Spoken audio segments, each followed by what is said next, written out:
চলুন আজকে আবারও আপনাদেরকে নিয়ে ঘুরে আসি সুন্দর একটি জায়গা থেকে, যেখানে শুধু প্রকৃতি আর প্রকৃতি। আসসালামু আলাইকুম everyone, it's me Tuhi Hossain from beauty notes by Tuhi. আমাদের বাসা থেকে যেতে হলে আগে নদী পার হতে হবে, তো আমরা সবাই নদী পার হয়েছি। এরপরে একটা গাড়ি নিয়েছিলাম, অটো রিক্সা, সেখান থেকে সুরঞ্জনা ভাড়া নিয়েছিল 50 টাকা। এরপরে জনপ্রতি 100 টাকা টিকিট কেটে আমরা ভিতরে ঢুকলাম। ভাইরাল হওয়ার আগে টিকিট ভাড়া কিন্তু 50 টাকা ছিল। এখানে আমি এসেছিলাম লাস্ট 1.5 বছর আগে, তখন এরকম কিছুই ছিল না বা এরকম কোনো ধরনের কিছুই করা ছিল না। এবং বর্তমানে এই জায়গাটা খুবই হাইপে আছে এবং সবাই দেখলাম এই জায়গাটা নিয়ে অনেক বেশি রিলস, ব্লগ এগুলো সব কিছু আপলোড করছে। তো ভাবলাম যেহেতু আমার কাছে সুযোগ আছে তো এটার হাতছাড়া না করি, তাই আমিও চলে এসেছি সুরঞ্জনা ইকো পার্কে। তারপর আমরা আস্তে আস্তে ভিতরের দিকে যাই এবং প্রথমেই তোমাদের এরকম লাগবে এবং মনে হবে যে আশেপাশে হয়তো কিছু নাই, এটা কোথায় এসে পড়লাম। বাট তোমরা যত ভিতরে যাবে বা প্রত্যেকটা কর্নারে কর্নারে তোমরা সুন্দর সুন্দর জিনিস উপভোগ করতে পারবে। এক বিল ভরা শাপলা ছিল এবং অনেক শাপলাও ফুটেছিল।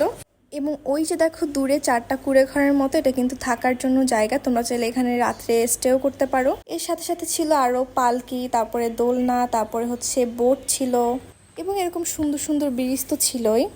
তো ক্যান্টিনও ছিল ভিতরে, আমরা সবাই ক্যান্টিনের ভিতরে বসে কিছুক্ষণ আড্ডা দিয়েছিলাম। এখানে তোমরা বেশ কিছু খাবার আইটেম পেয়ে যাবে এবং খাবারের মানও মোটামুটি ভালোই। এবং ভিতরে এবং বাহিরে দুই জায়গায় বসার জন্য স্পেস ছিল এবং ক্যান্টিন থেকে পরিবেশটা আরও বেশি সুন্দর লাগছিল। আর এটা তো ট্রি হাউস, সেই ভাইরাল। আর এরকম ছোট্ট ছোট্ট কুটিরের মতো ছিল, তোমরা চাইলে এখানে বসেও খাবার খেতে পারো। এবং আরও এরকম সুন্দর সুন্দর গাছের নিচে ঘর ছিল এবং তোমরা চাইলে পুকুরের ভিতরে কিন্তু এই বোটগুলো নিয়ে যেতেও পারবে। আরও ফিশিংয়ের ব্যবস্থাও ছিল এখানে, ওদের থেকে আমরা এটা পরবর্তীতে জানতে পারি, এটা ওরা চালু করেছে মেবি এখন। এবং আরও এরকম দোলনা ছিল বেশ কয়েকটা। তারপরে ছিল এরকম ঝাউবন। আসলে তোমাদেরকে ভিডিওতে দেখিয়ে আমরা ততটুকু কভার করতে পারবো না, আসলে এখানে না গেলে এই জায়গাটার সম্পর্কে বোঝাটা খুব মুশকিল।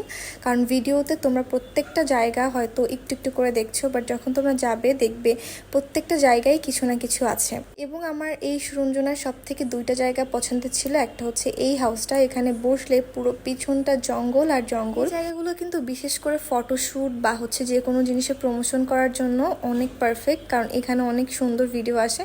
আর তোমরা দেখো শাপলা পুকুরটা কতটা সুন্দর লাগছিল। আমরা তো একদম পুকুরে পা ডুবিয়ে ভিজে গিয়েছিলাম অর্ধেক। এবং আমার সব থেকে আরেকটা পছন্দের জায়গা, সেটা হচ্ছে এই রাস্তাটা। এই রাস্তাটা কিন্তু আমার কাছে ভীষণ ভালো লাগে, এখানে ছবিগুলো অনেক সুন্দর আসে। এরপর এই যে দেখো বললাম না, আমরা একদম পুরো অর্ধেক ভিজে গিয়েছিলাম। আর সব থেকে পছন্দের যেই ব্রিজটা আমার, সেটা হচ্ছে এটা। তোমাদের অনেকেরই রোডটা পছন্দ, বাট আমার এইটা পছন্দ। এরপরে আমরা বের হয়ে গেলাম, কারণ আমাদের বাসায় যাওয়া লাগতো তাড়াতাড়ি, পরের দিন আমরা ঢাকাতে ব্যাক করব। আর কি যে বৃষ্টি ছিল এই দিন। আমরা ফেরিঘাট চলে আসছি এবং ফেরি পার হওয়ার পরে আমাদের আর আধা ঘন্টা কি 40 মিনিট লাগবে আমাদের বাসায় যেতে। আর সবার অবস্থা অনেক বেশি খারাপ, অনেক বেশি টায়ার্ড, সবাই চলে আসছি। কিন্তু আমরা, তোমাদের সুরঞ্জনা কেমন লাগছে বলো? ভালো। ওদের সবারই অনেক ভালো লাগছে। আমাদের একদমই ওয়েদারটা সুন্দর ছিল। বাসা থেকে যখন বের হয়েছি প্রচুর বৃষ্টি, প্রচুর বৃষ্টি, আর এখন একদম কড়া রোদ। সো আজকে ভিডিওটা আমি এখানেই শেষ করছি। তোমাদের যাদের যাদের আজকে ভিডিওটা ভালো লাগছে অবশ্যই লাইক, কমেন্ট, শেয়ার করতে একদমই ভুলবা না। অ্যান্ড অবশ্যই শেয়ার করে পাশে থাকবা। ভিডিওটা এখানেই শেষ করছি। আল্লাহ হাফেজ, টাটা, সবাই ভালো থাকো।